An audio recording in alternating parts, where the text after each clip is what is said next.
صل على مولانا محمد وعلى آله مولانا। মনে আছে আমি কোথায় ছিলাম? হ্যাঁ, মনে আছে? মাদ্রাসার মধ্যে ছিলাম। তাহলে মাদ্রাসার খেদমত নবী করিম সাল্লাল্লাহু আলাইহি সাল্লাম নিজে করেছেন, ঠিক কি না? নবী করিম সাল্লাল্লাহু আলাইহি সাল্লাম শুধু খেদমত করেন নাই, তাদের জন্য যা প্রয়োজন ছিল ঝড় বৃষ্টির মধ্যে পর্যন্ত নবী করিম সাল্লাল্লাহু আলাইহি সাল্লাম তাদের জন্য খাবার নিয়ে হাজির হয়েছেন। সুবহানাল্লাহ। সুবহানাল্লাহ। বলতেছিলাম নবী করিম সাল্লাল্লাহু আলাইহি সাল্লামের ওই ঘটনা। নবীজি এক পেয়ালা দুধ থেকে সবাইকে খাওয়াইলেন, আমাদের জন্য মেসেজ পাঠাইলেন, জেনে রাখো যদি তুমি তালিবুল ইলমদের জন্য খেদমত করো, তাদের জন্য দাও, তাদের জন্য যদি তুমি পয়সা দাও, টাকা দাও, কমবে না, বাড়বে। বাড়িয়ে দিবেন কে? আল্লাহ। জোরে বলেন কে? আল্লাহ। যদি তাদের জন্য খাবারের ব্যবস্থা করো, রিজিকটাও বাড়িয়ে দিবেন কে? আল্লাহ। আবার তাদের জন্য যদি তুমি খেদমত করো, আমি রাসূল ঘোষণা দিলাম, মান আহাব্বা সুন্নতি ফাকাদ আহাব্বানি ওয়া মান আহাব্বানি কানা মাইয়া ফিল জান্নাহ। আমি রাসূলের সুন্নতকে ভালোবাসার কারণে আমি রাসূল তোমার সাথে জান্নাতের মধ্যে থাকব। সুবহানাল্লাহ। তাহলে মাদ্রাসার খেদমত করা নবীজির সুন্নাত। ওই যে দুইজন সাক্ষাৎ না করে চলে গেল, কেন গেল জানেন? তাদের মতামতটা দেখেন। হযরতে আবু হুরায়রাকে নবীজি যখন সবার খাওয়ানো শেষ, নবীও খাবেন, ওই মুহূর্তে হযরতে আবু বকর সিদ্দিক, হযরতে ওমর ফারুক এসেও হাজির হয়ে গেল। নবীজি বলে, আবু হুরায়রা তাদেরকে খাবারের জন্য দাও। আবু হুরায়রা বলে, ও নবী, আমার একটা ছোট্ট অভিযোগ আছে। একটা ছোট্ট অভিযোগ? আমার একটা ছোট্ট অভিযোগ আছে। আমি যখন পেটের ক্ষুধায় পেটটাকে জমিনের মধ্যে লাগিয়ে শুয়ে রইলাম, আবু বকর সিদ্দিক তো আমাকে খাবারের কথা জিজ্ঞেস করে নাই, ওমর ফারুক তো আমার কাছে জিজ্ঞেস করলো না, কারণটা কি আমি একটু জানতে চাই। আবু বকর সিদ্দিক রাদিয়াল্লাহু তাআলা আনহু মুস্কি হাসি দিয়ে উত্তর দেয়, আবু হুরায়রা শোনো শোনো, তোমাদের ক্ষুধা লাগলে নবীজি খাবারের ব্যবস্থা করে, তোমাদের প্রয়োজন হলে নবীজির হাদিয়াগুলো তোমাদেরকে ভাগ করে দিয়ে দেয়, কিন্তু আমাদের যখন ক্ষুধা লাগে, কোনো খাবার থাকে না, তখন আমরা নবীর দরবারে এসে হাজির হই। এই জন্য কারণ নবীর চেহারা দেখলে আমি আবু বকরের ক্ষুধা থাকে না। সুবহানাল্লাহ। আবু বকর সিদ্দিক বলেন, তোমাদের তো নবী খাবার দিচ্ছেন, কিন্তু আমি কেন এসেছি সেটা কি জানো? আবু বকরের ঘরে খাবার নাই, আমি এসেছি জানি নবী আসবে, আর আমি আবু বকর নবীর চেহারায় তাকায়া থাকলে আমার আর ক্ষুধা লাগে না। সুবহানাল্লাহ। এজন্য আবু বকর সিদ্দিককে প্রশ্ন করা হলো, আবু বকর সিদ্দিক, কোন কাজটা তোমার কাছে প্রিয়, একটু যদি জানাইতা। আবু বকর সিদ্দিক রাদিয়াল্লাহু তাআলা আনহু বলেন, জানাবো, তবে আগে আমি অন্যেরটা সম্পর্কে জানতে চাই।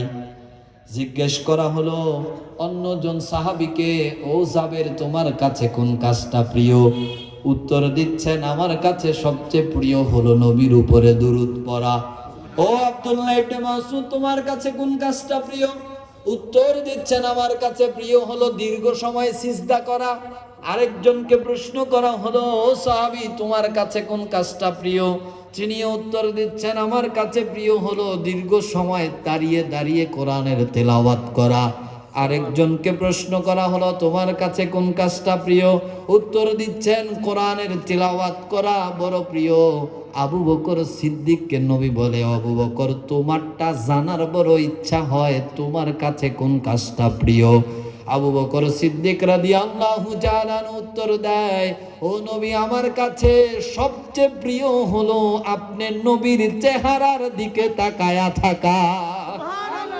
আমার কাছে তারপরে সবচেয়ে বেশি প্রিয় হলো ওয়ানফিকু মালু আলাইকা, আমার সম্পদগুলো আপনার জন্য কোরবানি করে দেওয়া।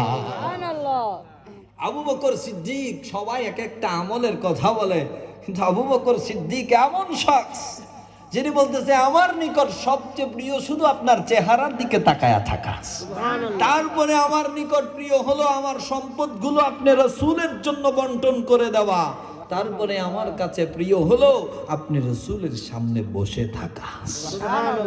সব নবীর জন্য, ঠিক কিনা? কে?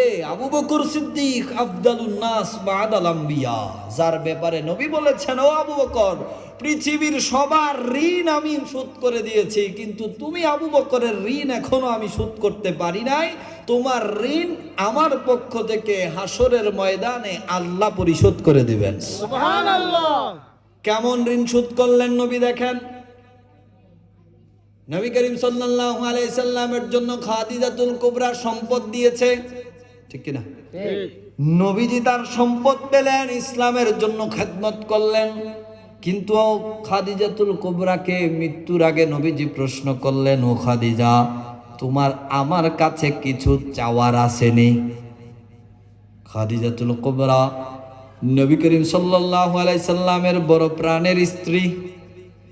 যতদিন তিনি জীবিত ছিলেন ততদিন নবীজি আর একটা বিয়েও করে নাই।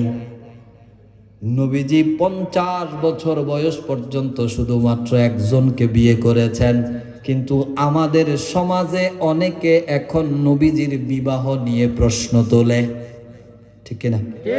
বলে এতগুলো বিবাহ কেন করা লাগছে, যেখানে নবীর চরিত্রের সার্টিফিকেট আল্লাহ দিয়েছেন, ইন্নাকা আলা খুলুকিন আযীম, সেখানে তুমি কে আঙ্গুল উঠানোর মতো? আমি তো বলি তুমি এখনো ইসলামও বুঝো নাই, ধর্মও বুঝো নাই, নবীও চিনো নাই, ঠিক না? যদি চিন্তা যার সার্টিফিকেট আল্লাহ দেয় তার চরিত্রে হাত উঠাইতে পারতা না। নবীজির প্রত্যেকটা বিবাহ হয়েছে আল্লাহর হুকুমে, আল্লাহর ওহীর মাধ্যমে, ঠিক কিনা? যতদিন খাদিজাতুল কুবরা জীবিত ছিলেন, নবীজি হায়াত পেলেন 63 বছর, 50 বছর পর্যন্ত মাত্র একজন বিবি। খাদিজাতুল কুবরাকে নবী এত পছন্দ করতেন। নবী তো শিখিয়েছেন স্ত্রীদেরকে কিভাবে ভালোবাসতে হয়, স্ত্রীদেরকে কিভাবে মহব্বত করতে হয়, নবী শিখিয়েছেন। আয়েশা সিদ্দিকা বলেন, আমি পাত্রের যেখানে মুখ রেখে খাবার খাইতাম, নবী যে ঠিক ওই জায়গায় ঠোঁট লাগাইয়া পানি পান করত। আমি জিজ্ঞেস করলাম, ও নবী, আপনি তো অন্য দিক থেকে খেতে পারতেন। নবী বলেন, আয়েশা, এটাই তো ভালোবাসা। সুবহানাল্লাহ। আয়েশা সিদ্দিকা বলেছেন, নবী যখন মেসওয়াক চিবাইতে পারতো না, তখন আমি মেসওয়াক নিজে চিবিয়ে দিতাম, ওইটা দিয়ে নবীজি দাঁত মেসওয়াক করতেন। আর আমি যখন হাড় খেতে চাইতাম, ওই হাড়টা তো আমি ভাঙতে পারতাম না, নবীজি নিজে দাঁতে চিবিয়ে হাড় চূর্ণ করে আমাকে দিত, আমি সেটা চুষে চুষে খাইতাম। সুবহানাল্লাহ। কি ভালোবাসা নবী শিখিয়েছেন, দেখেছেন? কি ভালোবাসা নবীজি শিখিয়েছেন। নবীজি আয়েশা সিদ্দিকাকে রাতের বেলায় নিয়ে সফর করতেন, খাদিজাতুল কুবরাকে নিয়ে সফর করতেন। আমাদের সফর আর ওই সফর? আমরা সফর করি আমার স্ত্রীকে আটা ময়দা সুজি দিয়া সাজায়া বাহিরে নিয়ে বাইর হই, গর্ব করি আমার বউ কত সুন্দর। নাউজুবিল্লাহ। দায়ুস হবেন আপনি, দায়ুস। আর নবী করিম সাল্লাল্লাহু আলাইহি সাল্লাম নিজের স্ত্রীদেরকে পর্দার মধ্যে নিয়ে সফর শিখিয়েছেন, বিনোদন দিয়েছেন, এবং নবী এটাও শিখেছেন মাঝে মধ্যে স্ত্রীর কাছে হেরে যান, কারণ তারা জিতলে বড় খুশি হয়।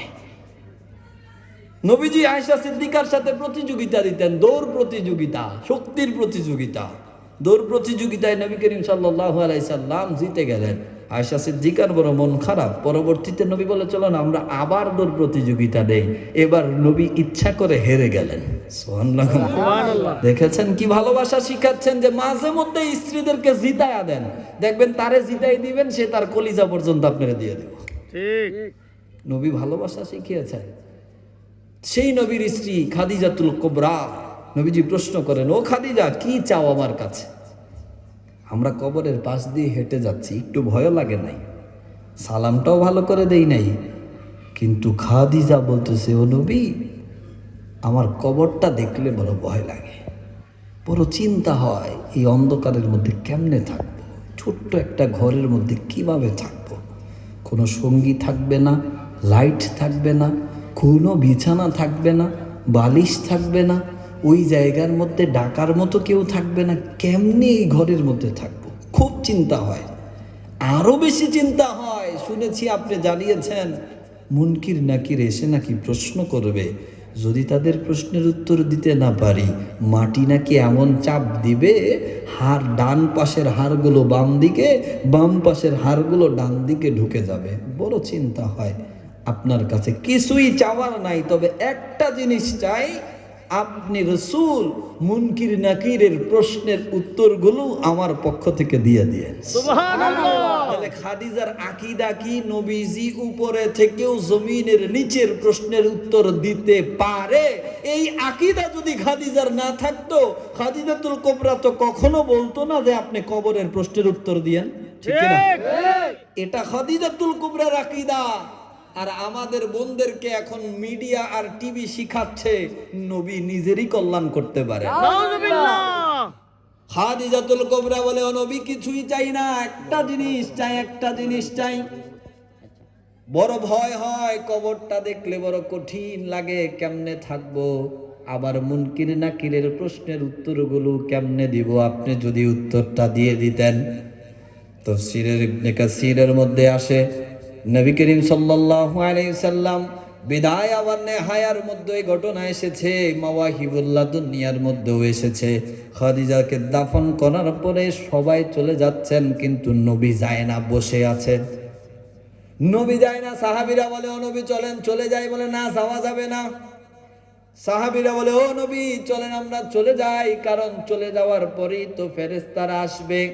মানুষ জীবিত থাকলে মানুষের জুতার আওয়াজ শোনে না, কিন্তু মৃত ব্যক্তির এত ক্ষমতা আল্লাহ দেয়, তাদের 40 কদম পর্যন্ত জুতার আওয়াজ তাদের কান পর্যন্ত পৌঁছে যায়। সুবহানাল্লাহ।